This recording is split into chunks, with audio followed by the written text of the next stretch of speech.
சத்குருவே சரணம். ஒரு திரைப்படத்தை தயாரிக்க போகிறீங்களா? கவனமாக இருக்கணும். திரைப்படம் தயாரிக்கணும்னா உங்கள் ஜாதகத்தை பார்க்கணும். ஜாதகத்தில் வெற்றி பெறுவதற்காக, அதுவும் திரைப்படத்தில் கலைத்துறையில் வெற்றி பெறுவதற்காக உங்களுடைய கிரகங்கள் எப்படி இருக்குது, நிறைய பேர் அதை பார்த்து அந்த நேரத்தில் தயாரிப்பாங்க. படம் கோடிக்கணக்கில் வெற்றி பெற்று அடுத்த படத்துக்கு போவாங்க. போட்ட பணத்தை விட 10 பங்கு 20 பங்கு அவங்களுக்கு அதிகமாக வரும்.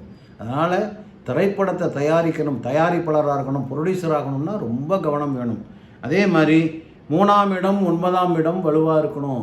சுக்கிரன் எங்கே இருக்கார், எந்த கிரகத்தோட இணைவோடு இருக்கார், உங்களுக்கு என்ன தசை நடக்குது, என்ன புத்தி நடக்குது, இதை சரி பார்த்து உங்களுக்கு இப்பொழுது குரு பார்வை கிடைத்து விட்டதா, சரியான நேரமானு பார்த்து இப்போ இறங்குனீங்கன்னா கோடிக்கணக்கில் சம்பாதிக்கலாம். இல்லைன்னா கோடிக்கணக்கில் இழந்துடணும்.